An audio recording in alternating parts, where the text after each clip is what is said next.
नमस्कार मित्रांनो, मी स्वाती तोरसेकर एशा पृथ्वीमध्ये तुमचं स्वागत करते. शेपूट पाचरीत सापडली तसे ट्रम्प निदान वरकरणी दाखवतायत मी सरळ झालो म्हणून. आणि केवळ ते दाखवून थांबलेले नाहीयेत, तर त्यांनी एक फोन केला. म्हणजे त्यांचे परराष्ट्र मंत्री भारतात होते मार्को रुबियो. तेव्हा इथे एक प्रोग्राम चाललेला होता, केला मार्को रुबियोंना आणि सांगितलं की तुम्ही इतिहासामधले सर्वश्रेष्ठ परराष्ट्र मंत्री म्हणून गणले जाल. आणि स्क्रीन शेअर करून दाखवते, कारण तो जो ट्वीट आहे त्यांचा किंवा ते जे काय बोलले त्याचा जो वृत्तांत आहे तो अगदी मुळातून वाचण्यासारखा आहे. We have never been so close to India than ever before. म्हणजे आतापर्यंत आपण भारताच्या इतके जवळ कधीच आलेले नव्हतो. India can count on me 100% and our country. If they want any help, they know where to call. They call right here. We are doing well. We are setting records, Trump said.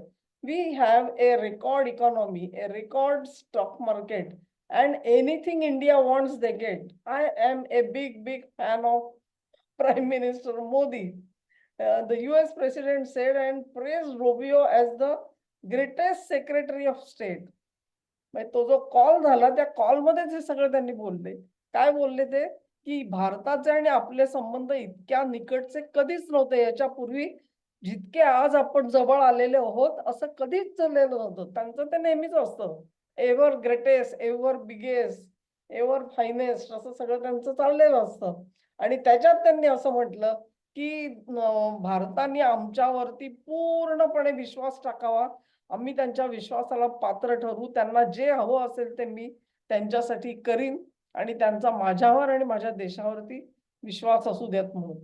तर मला सांगा तुम्ही, की जर का विश्वासच असता, आपण शेअरिंग स्टॉप करते आणि पुढच्या व्हिडिओला आपण सुरुवात करू. मला तुम्ही सांगा, की जर का असा विश्वास असता, तर ते बोलून दाखवण्याची काय गरज होती? ह्याचाच अर्थ भारताचा तुमच्यावर विश्वास नाही असं मार्को रुबियोंना तोंडावर सांगितलं गेलेलं आहे. आणि ते तोंडावर सांगितल्यानंतर जो झटका बसला तो तीव्र होता. हा जो इशारा सांगितला गेला तो तर खाजगीत सांगितला गेला असेल, तो काही बाहेर तर आलेला नाहीये. मग बाहेर काय आलं? तर बाहेर तो प्रश्न विचारला गेला, की तुम्ही रेसिस्ट आहात का म्हणून? तुम्ही वंशवाद पाळता आणि तुम्ही भारतीयांची कशी हेटाळणी करता. तुमच्या देशामध्ये सर्वोच्च पातळीवरती हेटाळणी होते, अशा रोखांनी तो प्रश्न विचारला गेला. रुबियो गडबडले. सिद्धांत सिबल यांचं मी याही अगोदर अभिनंदन आणि कौतुक केलेलं होतं. पण त्या एका प्रश्नाने बऱ्याच गोष्टी बदलल्या आणि त्याच्यामध्येच त्यांना पुन्हा एकदा पुनर्विचार करावा लागला. या अगोदरची परिस्थिती काय होती? या अगोदरची परिस्थिती, अमेरिकेला ट्रेड डील तर पाहिजे आहे, पण 50 गोष्टी सोडायला ते तयार नाहीयेत. भारतावरती दडपण टाकायला बघतायत. इतकंच नाही तर आता दडपणाची गोष्ट आणखी पुढे गेलेली. म्हणजे H1B व्हिसा होल्डर्स वरती कुऱ्हाड टाकून झाली.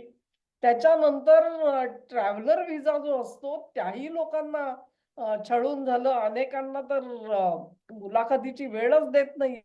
व्हिसासाठी जर का मुलाखतीची वेळच मिळाली नाही, तर लोकांना व्हिसा मिळणार कसा? तेव्हा तुम्हाला व्हिसा मिळू नये याचीच ते तजवीज करतायत, एकंदरीत असं दिसतंय. आता कुऱ्हाड कोसळणार आहे ती म्हणे ग्रीन कार्ड होल्डर्स वरती. त्याच्यात बूट असा काढलेला आहे, की हे ग्रीन कार्ड होल्डर्स म्हणजे काय असतात? की ग्रीन कार्ड होल्डरच्या ॲप्लिकेशनवाले, खुद्द होल्डर्स नाही. तर अनेक लोक हे H1B व्हिसावरती, म्हणजे नोकरीचा व्हिसा असतो त्यांचा, आणि त्यांनी परमनंट रेसिडेन्सीसाठी जर का अर्ज केला असेल, तर ती रेसिडेन्सी क्लिअर होईपर्यंत त्यांचा H1B त्याची मुदत सतत ते वाढवत जातात. असा आतापर्यंतचा प्रघात होता. आणि असे अनेक लोक असणार, कारण गेल्या 10-15 वर्षामध्ये ग्रीन कार्डचं प्रोसेसिंग अत्यंत थंडावलेलं आहे आणि भारतीय लोक हे अत्यंत विपरीतरित्या अफेक्ट झालेले आहेत.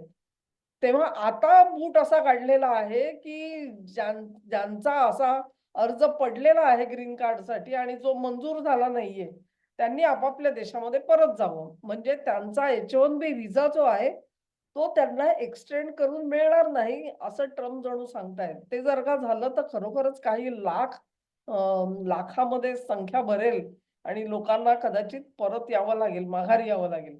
तेव्हा ह्या सगळ्या टॅक्टिक्स आहेत आणि त्या मोदींवर दडपण आणण्यासाठीच्या टॅक्टिक्स आहेत. पण ह्याच्यामधून तुम्ही स्ट्रेट वे एका देशाच्या लोकांना जेव्हा टार्गेट करता, तेव्हा त्याचे अर्थ स्पष्ट आणि हेतू स्पष्ट. अशा प्रकारे मोदींवरती दडपण आणून काहीही होणार नाही हे कळलेलं नाही अजून. पण आता परिस्थिती अशी आली आहे, की म्हणजे एका बाजूला रुबियोला पाठवायचं आणि धमक्यांची कामं सुरू ठेवायची. पब्लिकली सांगायचं, की भारताने माझ्यावर विश्वास टाकावा. अरे वाह! तुमच्यावर विश्वास टाकणार कोण? तुम्ही साधे नोकरीसाठी तिथे गेलेले भारतीय आहेत. त्यांना अशी अपमानास्पद जर का वागणूक देत असाल आणि त्यांनी केलंय काय असं तुमचं? ते काय तुमच्या राष्ट्रविघातक कामं करतायत, की तिथे जाऊन क्रिमिनल ॲक्टिव्हिटी करतायत? असं तर काही नाहीये आणि हे नसताना सुद्धा तुम्ही असा दुजाभावाने जर का त्यांना वागवत असाल, तर तुमच्यावर विश्वास कोण म्हणजे इतका साधा विश्वास नाही टाकता येत आहे. पण हे सगळा विश्वासाचा प्रश्न आला कुठे? असा सवाल आपल्याला पडतो. तेव्हा तो विश्वास गरजेचा आहे कारण ह्यांना भारताने क्वाडमध्ये यायला पाहिजे. भारताने क्वाडची मीटिंग अटेंड तर केली. अनेक गोष्टी आणि त्याचे क्रम ठरले असतील.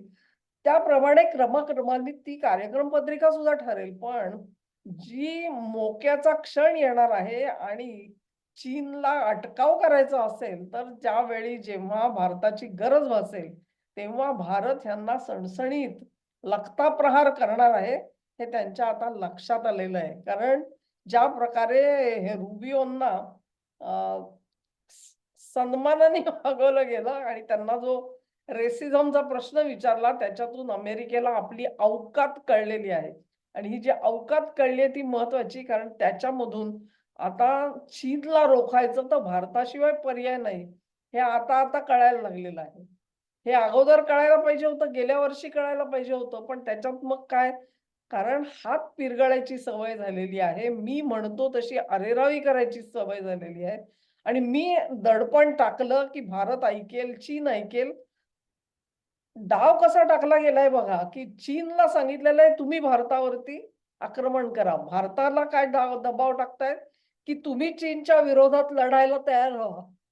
दोन्ही गोष्टी म्हणजे दोन्हीकडून दडपण आणायचं आणि मध्य पूर्वेच्या युद्धाची तुम्ही कथा ऐकली असेल. आता एक नवा बूट काढलेला आहे.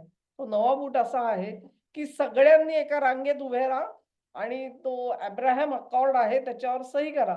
अब्राहम अकॉर्ड वरती सही करायची म्हणजे काय? तर इस्रायलच्या अस्तित्वाला मान्यता द्या. ते द्यायला तर अरबी देश तयार नव्हते आजपर्यंत. परंतु ते झालं नाही तर होर्मुझ उघडणार नाही, असं साहेब सांगतायत. म्हणजेच कुठून ना कुठून तरी चालढकल करायची आणि तो हुर्मुझचा प्रश्न जो आहे, तो लांबणीवर टाकायचा. हा प्लॅन दिसतो आणि हा लांबणीवर टाकणे आणि एक मला आश्चर्याची गोष्ट कळली ती ही, की इराणचा काही तोटा नाहीये. इराणचं तेल जे आहे ते स्मगलिंग करून इराकच्या सीमेवरून बाहेर पडतंय. इकडे पाकिस्तानने 6 लँड रूट्स उघडून दिलेले आहेत. त्याच्यामुळे त्यांना कसलाही तोटा नाहीये. तो जो काही पैसा आहे तो म्हणे IRGC घेते का आणि कोण घेत असेल. पण इराणचा हात दगडाखाली नाही. मग दगडाखाली हात कोणाचा आहे? तर तो चीनचा आहे, तो भारताचा आहे आणि तो मध्य पूर्वेतल्या देशांचा आहे. आणि अर्थातच फार ईस्टमधले जे सुदूर पूर्वेचे देश आहेत त्यांना देखील त्यांचा सगळा तेल पुरवठा हा त्या होर्मुझमधून होत होता. तो सगळा थंडावलेला आहे. तेव्हा हे सगळं दडपण आणण्याची जी कृती आहे, ती एका बाजूला सणसणीत थप्पड मारायची तयारी करायची आणि दुसऱ्या बाजूला म्हणायचं, "बघ माझ्यावर विश्वास ठेव." विश्वास कसा ठेवायचा, की बाबा बघा ह्यांची थप्पड कशी अगदी मस्त बसते. माझा गाल म्हणजे असा छान लालसर मस्त होईल ह्यांनी थप्पड टाकली तर. हा विश्वास तुमच्यावर टाकायचा आहे का? तुमची जी कल्पना आहे, की युद्धामध्ये भारताने आपल्या सोबत असावं, त्याच्यासाठी कुठल्या प्रकारची मैत्री लागते, समझोते लागतात याची सुतराम जाणीव ह्या राष्ट्राध्यक्षांना आहे असं मला वाटत नाही. कारण युद्धामध्ये जर का सहकार्य करायचं असेल, तर बऱ्याच प्रमाणामध्ये ध्येय धोरणं एक असावी लागतात आणि मानसिकता एक असावी लागते. इथे तुम्ही उठता बसता पाठीमध्ये वार खुपसताय आणि म्हणताय भारताने माझ्यावर विश्वास ठेवावा. तर जो पाठीत वार खुपसत असतो त्याच्यावरती विश्वास टाकायचा नसतो हे पहिलं प्रिन्सिपल आहे आणि ते भारताला चांगलं माहिती आहे. तेव्हा ट्रम्प यांनी कितीही नाटकं केली आणि आपण गुडघे टेकून उभे आहोत, भारतासमोर आपण नतमस्तक आहोत, असं तोंडाने सांगत इथे लाथ मारायची तयारी जर का दाखवली, तर त्यांचा अंतरंग ओळखायला भारतीयांना वेळ लागणार नाही आणि अशा बिकट परिस्थितीमध्ये भारतीय लोक त्यांच्या पंतप्रधानाच्या मागे ठामपणे उभे राहतील, हे एवढं त्यांनी नोंदवून जरूर घ्यावं. हा व्हिडिओ तुम्हाला आवडला असेल अशी आशा करते. तुम्हाला आवडला असेल तर ही लिंक शेअर करा, व्हिडिओला लाईक करा, चॅनेलला सबस्क्राईब करा आणि सहकार्य असंच चालू ठेवा. नमस्कार.